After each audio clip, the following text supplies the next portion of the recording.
Tony, 2 wins from 2, big game coming up on the weekend. Life must feel pretty exciting to be Melbourne victory coach for the first time in a while.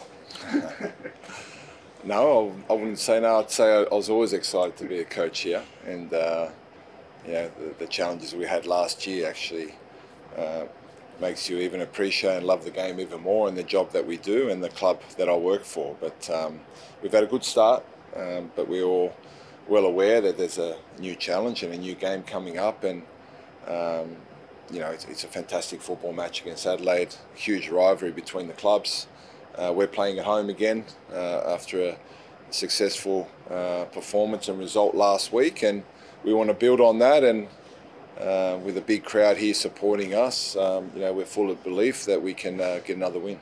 Squads came out last night. There was nobody listed as out for victory. Does that mean Jason, he came off over the weekend, he's fully fit to contribute? Well, he did a bit of a run yesterday. Today he'll join the group and we'll see. So we've got him in anticipation that he'll be okay, but ultimately today will be the final test. Because defensively, I guess it was a great win against the Jets, but did concede 3 goals. I think Nathan McGill has come out and acknowledged that disallowed goal probably should have stood as well. Was that an aberration? Because your defence last year was really good. You kept a clean sheet in week 1. Was that an aberration, or were there things that you need to work on? I think there are always things to work on, and we had a fantastic defensive display against Sydney.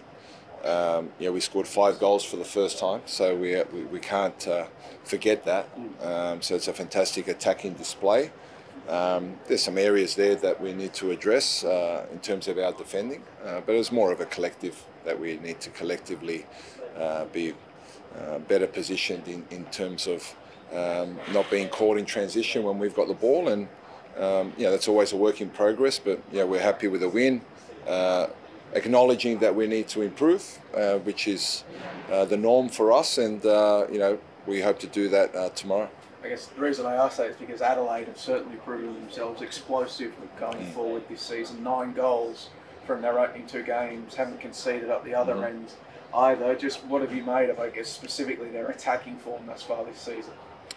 Yeah, obviously it speaks for itself. The statistics do, and they've had 2 home games, 2 very good performances, and 2 wins that they thoroughly deserved. So they're sitting where they deserve to be, and so are we.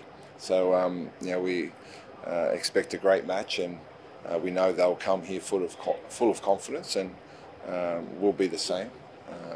So we're really looking forward to the encounter. In terms of confidence, how tall has Bruno been walking around this week after scoring 4 over the weekend?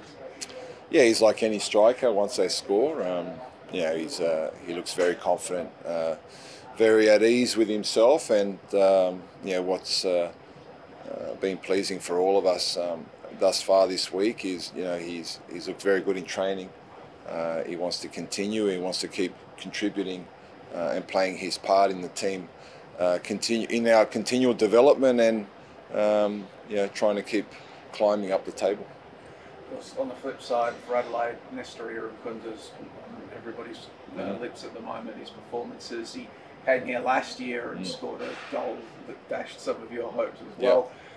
What have you made from him? He's starting this season, and he looks like he's thrived. It's been 2 games, but he looks like he's adjusting to that role rather well. What have you made of his opening performances?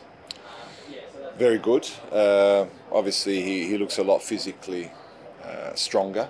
So he's had a very good pre-season, which is enabling him, from what we can see from the outside, that it's enabling him to contribute better from the start. And he's had 2 starts. He's had a real impact on the game. He's scored. He's a very exciting young talent, and we're very aware of him. I'm actually excited that he'll be here and he can show his qualities. You want to play against top players, and we're embracing that challenge with him, and we feel we have also good players in our team and good young players that that people need to be aware of tomorrow as well. What's the best way to deal with it? Because obviously he's a very explosive athlete. Is it about pushing your fullbacks up so he has to stay back and defend and tire him out that way? Is it about bringing someone like Ryan over to help out the wing backs? What's the best way to go about stopping? I think we have to think about ourselves first, and we have to believe that if we can play our game, that will make his job a lot harder, and the harder it is for him, that the less effective he can be in attack. And we're aware of all their strengths. They have a very good team and they're doing very well.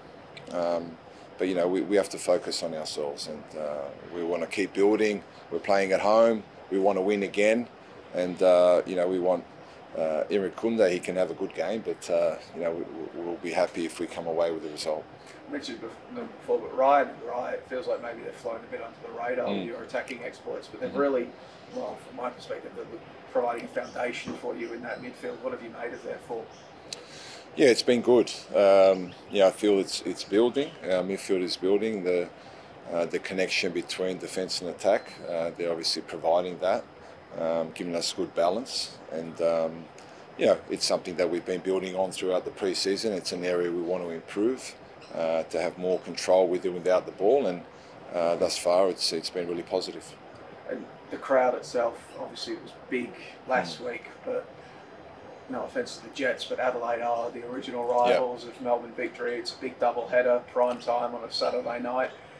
Are you anticipating potentially one of the biggest crowds that you'll have experienced here as Melbourne Victory coach, or at least are you hoping for that tomorrow night? Well, we anticipate a good crowd, that I'm sure of, and what I expect, and I'm sure will be different, is the noise level. Regardless of the numbers that are here, I'm sure the noise level will be fantastic. And it was good last week, and the original rivalry. Our fans and members are excited by what they're seeing with their team. We always want to beat Adelaide. Fans and members are desperate to get one over them, and I'm sure that they'll play their part in the stands on helping us achieve that. Bruno mentioned after the game that he'd been up the night before, his kid was ill, he was a bit tired coming to the stadium, but then he got in the tunnel and then he heard the North Terrace, and it sort of helped him focus and get G'd up for the game. Is there a real performance boost that you feel the players get from, I mean, not just your fans, but all players get from a rowdy crowd? Yeah, all players, I'm sure, can lift when they hear a great crowd, and in particular, when you're a Melbourne Victory player, you're accustomed to the noise, you're accustomed to our fantastic support. Last year, for many reasons, it wasn't always there. So when the players heard it last week, there was a sense of our club is back, and and it's their club. It's the fans and members. This is the club that they love and they support, and another huge turnout tomorrow night, and they'll generate a lot of noise, even more than last week, and we want that to help us again. And in terms of the 11 that you'll be setting out there tomorrow, I think you're probably going to get this question for a long while you're playing well, but are you going to stick with the 11 that's working? Are you looking at rotations? What are your thoughts? Not so much rotations. I think every game is different, and we have a squad that is fighting very hard to compete and get into the team, and we want that healthy competition. It's very respectful amongst the group. They all want to play, which is how it should be. And as I said last week, long may that competition continue. And people fighting for spots. It can only make our squad and our team stronger.